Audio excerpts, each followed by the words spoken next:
Buen día, muchachos. Ahora, continuando con el tema que dejamos pendiente en la semana, por terminar, que es la cuestión de la economía campesina, vamos a hablar en esta sesión semanal sobre la articulación y descomposición de la agricultura campesina.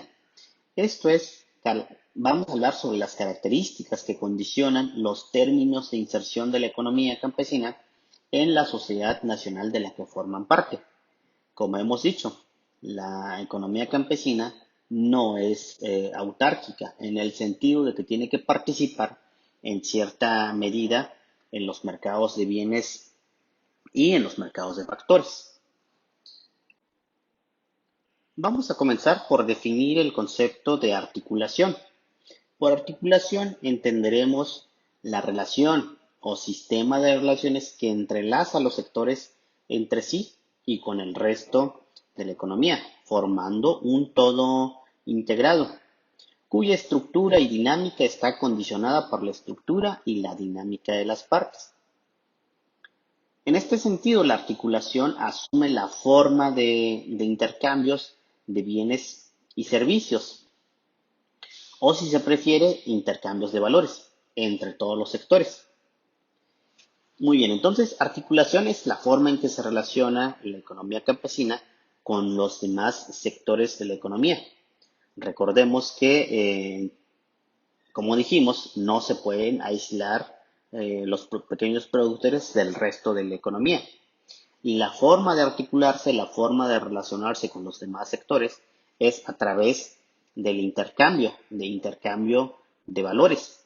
Cuando el pequeño productor va al mercado a comprar insumos o a vender parte de su cosecha. Estos cambios se consideran asimétricos. Ello conduce a transferencias de excedentes del sector campesino al resto de la economía. Dicho de otra forma, lo que genera el intercambio asimétrico es que los productos que vende el pequeño productor, el campesino, tienen más valor si lo consideramos dentro de la teoría del valor que contiene más horas hombre respecto a los productos comerciales. Entonces hay una eh, transferencia de excedente del sector campesino hacia el resto de la economía. Son intercambios desiguales. Decíamos que la articulación se ve reflejada o la podemos observar solo en el plano de las relaciones mercantiles, cuando se hacen los intercambios de los bienes. No obstante, las diferencias no surgen ahí, el intercambio asimétrico no surge ahí en el mercado, sino que estas diferencias vienen de antes, desde el proceso productivo. Tal y como lo hemos explicado, las diferentes formas de tomar las decisiones, tanto como productor como consumidor, y la forma de utilizar los factores productivos son las que determinan las diferencias desde un primer momento. Como hemos mencionado, la forma observable de este intercambio asimétrico se da en el mercado de bienes finales. Y aquí hemos dicho que son sistemáticamente desfavorables y existe como una especie de subvaloración originaria de los productos campesinos. Esto es, si vemos en el mercado, vemos que los precios de los productos campesinos son ligeramente más bajos respecto a los productos de la agricultura empresarial. Y en otras diapositivas mencionamos que estos tienen su inicio desde el sistema productivo. Dado que hemos dicho que el inicio está en el sistema de producción, entonces el secreto está en la posibilidad, el secreto de la posibilidad de un intercambio desigual, pues radica en la disposición de la agricultura campesina a producir a precios inferiores a los que un productor capitalista exigiría para hacerlo en igualdad de condiciones. Esto es, dados los objetivos diferentes que persigue. Como hemos mencionado también en una de las tantas características, eh, el jefe de familia de la unidad de producción familiar valoriza la mano de obra que no se toma en cuenta en la agricultura empresarial, además del factor tierra que tampoco se valoriza en estos sistemas comerciales. En este contexto, el pequeño productor está obligado a producir cualquiera que sea la coyuntura del mercado, so pena de no sobrevivir.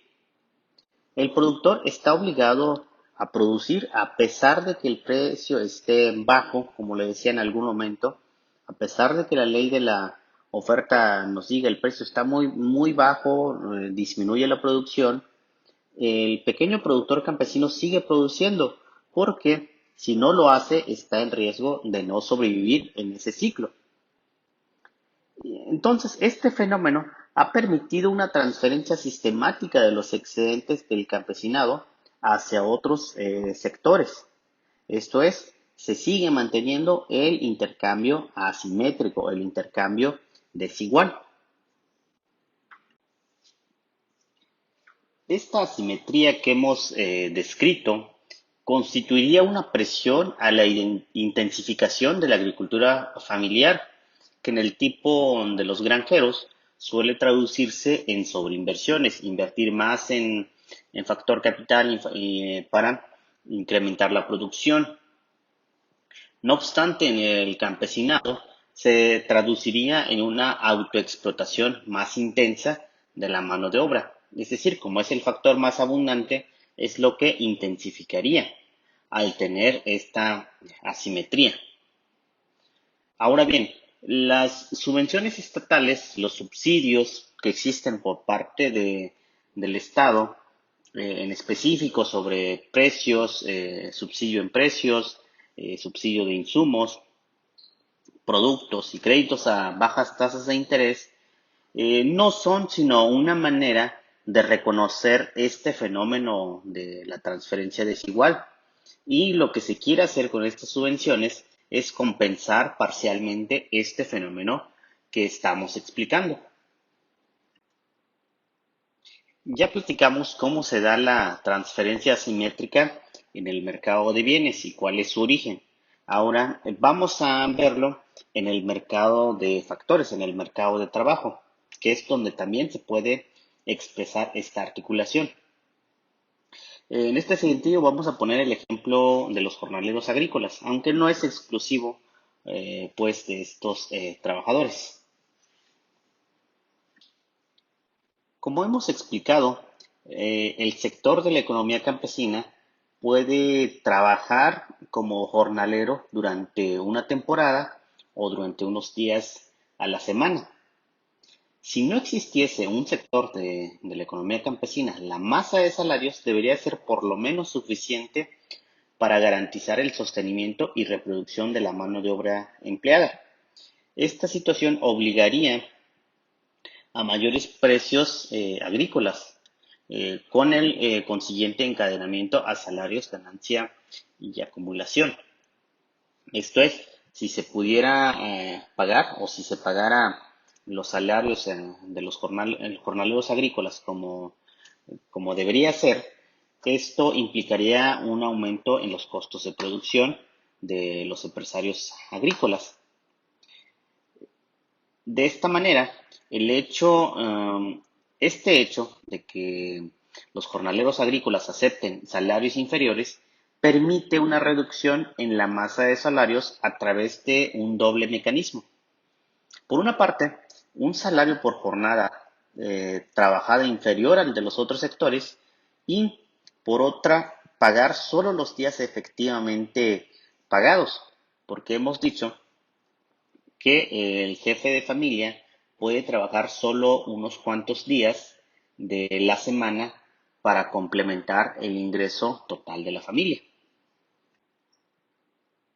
En la diapositiva anterior hablábamos de que las empresas agrícolas pagan a los jornaleros solo los días efectivamente pagados. En términos contractuales o en términos legales, pues se evita el pago de prestaciones, seguros, liquidaciones, etcétera, etcétera, ¿sí? Y esto quiere decir que es un ahorro, pues, para la empresa agrícola. Por tanto, podríamos afirmar que la propia viabilidad de la agricultura capitalista está dada por la posibilidad de pagar salarios inferiores al costo de reproducción de la mano de obra. Y entonces lo que observamos, las migraciones rurales temporales de áreas de agricultura campesina a áreas de agricultura empresarial, no hacen sino evidenciar esta interdependencia. Hay una conexión entre la agricultura empresarial y los jornaleros agrícolas, o los mismos que son jefes de las unidades de producción familiar campesina. Ahora bien, ¿cómo toma la decisión el pequeño productor de cuántos días o cuántas semanas emplearse como jornalero agrícola en otras unidades de producción? Bueno, esto se hace con la siguiente regla. Mientras más lejos esté de obtener el nivel de ingreso requerido para la reproducción en su propia unidad, mayor será el número de jornadas que esté dispuesto a trabajar a cambio de un salario. Es decir, si el ingreso total no es lo suficiente como mantener a todos los elementos de la unidad familiar, tiene que compensar trabajando más días fuera de la unidad de producción. Como hemos visto, este intercambio asimétrico ocurre o se observa en el mercado de productos o mercado de bienes y en el mercado de trabajo. Y este intercambio surge debido a la capacidad y disposición de la unidad campesina de subvalorar su tiempo de trabajo. Podemos decir entonces que esta virtud radica simultáneamente su fuerza entendida como persistencia y su debilidad entendida como descomposición. Esto es, la capacidad de hacer estos intercambios asimétricos pueden entenderse por dos vías. Puede ser una fuerza que motiva al pequeño productor a seguir coexistiendo, pero también puede ser una debilidad que provoque una descomposición o una extinción de esta forma de producción. Precisamente es lo que vamos a tratar en este tema. Derivado de la diapositiva anterior, ahora vamos a hablar sobre los conceptos de descomposición, recomposición y persistencia. Aunque la importancia del sector campesino como segmento de la población ha ido perdiendo peso relativo, esto es, conforme han pasado los años, la población en el sector rural, productora, agrícola o pecuaria, ha ido disminuyendo debido a un montón de factores como la migración, como lo que hemos hablado también, la transferencia asimétrica, entre otras variables. No obstante a este fenómeno, los campesinos perdurarán y lo hemos visto y hay suficiente evidencia empírica como para afirmar que ellos perdurarán en el tiempo. Ahora, lo que debemos hacer es analizar cuáles son las fuerzas que contribuyen a su persistencia y cuáles son las fuerzas que contribuyen a su descomposición.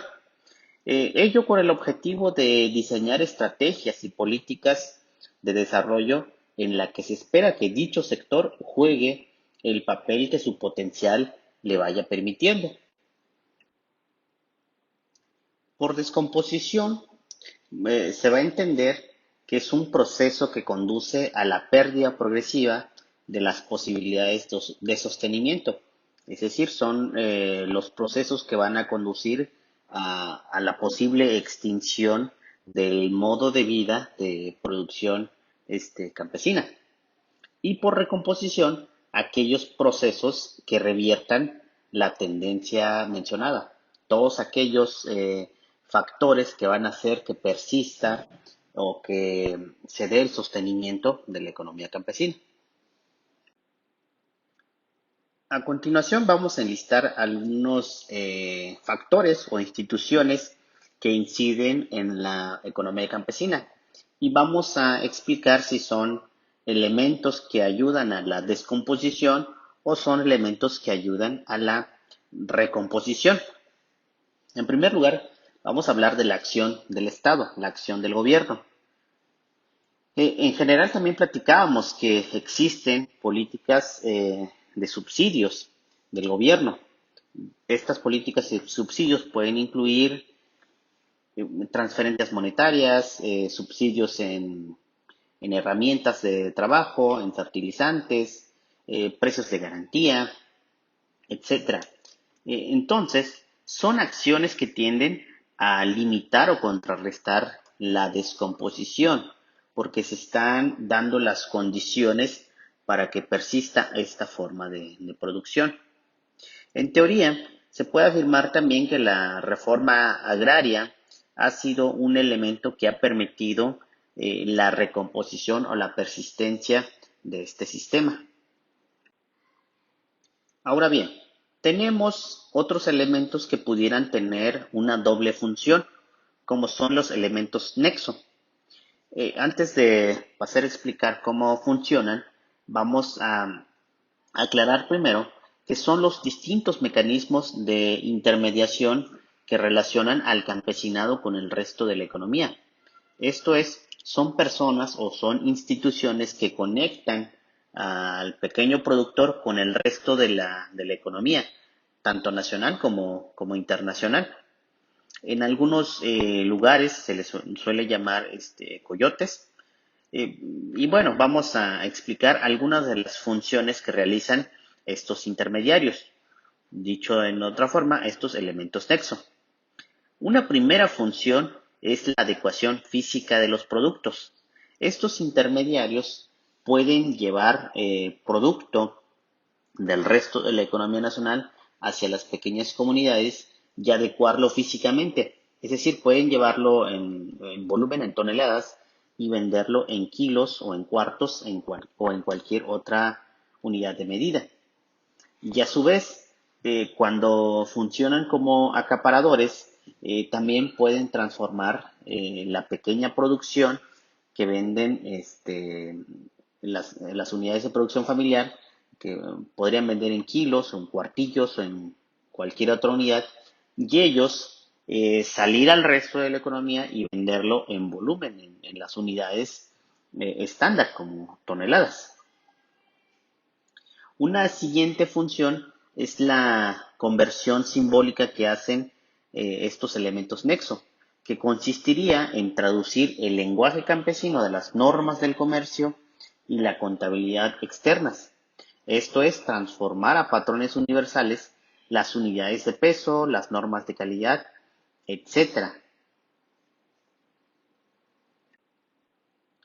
Derivado de lo que venimos platicando, se puede deducir que otra de las funciones del elemento nexo o del intermediario es la movilización física de los productos, es decir, trae productos del resto de la economía hacia las pequeñas comunidades y a su vez puede sacar el producto local hacia la región o hacia otros mercados. También en ciertos lugares los elementos nexo pueden financiar, pueden cumplir el papel de financiamiento. Esto es, pueden otorgar créditos para fertilizantes o para instrumentos de trabajo. Y en este sentido financian a la economía campesina. Como lo hemos descrito, estas cuatro funciones que realiza el intermediario permiten la integración de economía campesina con el resto de la economía nacional, también la internacional. Y de la misma forma, podemos decir entonces que los intermediarios tienen una doble función. Por un lado, supone una extracción de excedentes y en este sentido contribuye a la descomposición del campesinado, porque contribuye a, a este intercambio asimétrico. Pero por otra parte, son necesarios. Se requiere el intercambio mercantil y los elementos nexo contribuyen a la supervivencia de esta forma de producción, aunque debemos admitirlo, reclamen un precio muy alto por estas funciones que realicen. Es decir, contribuyen al intercambio desigual, pero son necesarios. Un tercer elemento que contribuye a la descomposición o la recomposición es la acción de las empresas de transformación e intermediación. En este punto vamos a hablar sobre la agricultura bajo contrato, es decir, los contratos que suelen establecerse entre la gran empresa agroindustrial y los campesinos de determinadas regiones. En algunos estados o regiones, las grandes empresas llegan y hacen convenio con pequeños productores y estas grandes empresas dan semilla, dan insumos en general, etcétera, para que los pequeños productores cultiven. Y a su vez hay un acuerdo de que ellos van a comprar la producción. Esto, ¿qué fin tiene? Bueno, estos contratos reflejan una tendencia de parte del capital a abandonar el control directo de la tierra y de los procesos de producción primaria y reemplazarlos por el control de una vasta red de pequeños y medianos productores independientes, de la que se pueden obtener ventajas que la agricultura empresarial no otorgaría. Esto es, eh, las grandes empresas deciden no tener el control directo de la producción, deciden alejarse del manejo primario y deciden otorgárselo a los pequeños o a los medianos productores independientes para aprovechar esta situación que hemos mencionado, que los pequeños productores, como tienen un objetivo diferente a la economía empresarial, ellos van a utilizar al máximo su factor trabajo para obtener la máxima producción. Y de esta manera, los grandes empresarios aprovecharán la situación. Un último elemento que contribuye a la descomposición o recomposición es la dinámica demográfico-ecológica. Eh, el crecimiento de la población campesina, que rebasa la capacidad de su absorción productiva por el resto de los sectores, se traduce en una presión creciente sobre la tierra, en un deterioro de la relación tierra-hombre. Esta es una fuerza coadyuvante a la descomposición campesina, pues en algunos lugares, en algunas regiones, se observa una fragmentación de la tierra. En este contexto, llegamos nuevamente a la asociación entre la existencia de la economía empresarial o la agricultura empresarial y la coexistencia con la economía campesina. Es decir, estos dos sectores tienen una interconexión necesaria, pues la existencia de opciones de trabajo extraparcelario pueden contribuir a postergar la tendencia mencionada, a base de subvencionar la persistencia de la unidad con ingresos logrados fuera de ella. Dicho de otra forma, si no existiera la empresa agrícola, la economía empresarial, no tendrían los pequeños productores donde obtener ingresos para complementar el ingreso total de la familia. Y por otro lado, si no existiera la economía campesina, las empresas agrícolas no tendrían una forma de reducir costos de producción. No habría personas que aceptaran trabajar por salarios bajos o trabajar sin las compensaciones de ley. Finalmente, después de platicar sobre las características de la economía campesina y de los elementos que pudieran ayudar a la descomposición o recomposición, podemos tomar un criterio para hacer una tipología de productores campesinos. Esto es basándonos en si hay elementos internos para que permitan la persistencia o el sostenimiento de la economía campesina. Podemos clasificar a tres tipos de productores campesinos. Uno, el segmento de infrasubsistencia, o si se le quiere llamar a los campesinos pobres, aquellos constituidos por unidades que requieren ingresos extraparcelarios para alcanzar el ingreso mínimo de sustento.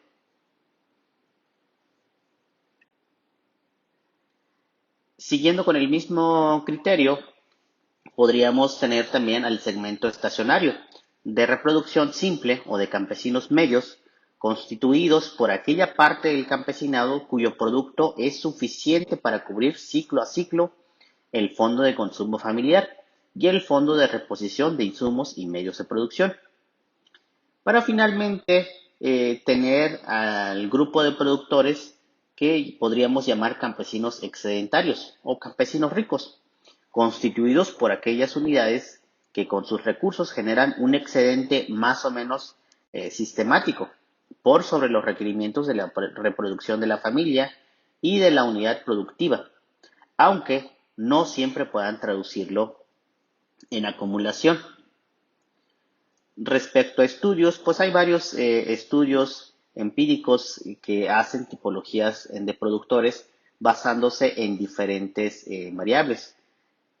Eh, Seguramente esto lo veremos más adelante, o si hay dudas respecto a estos estudios que he mencionado, lo podemos tratar en las sesiones de los martes. Bueno, pues muchas gracias nuevamente por seguirme en esta sesión semanal. Que tengan un excelente día.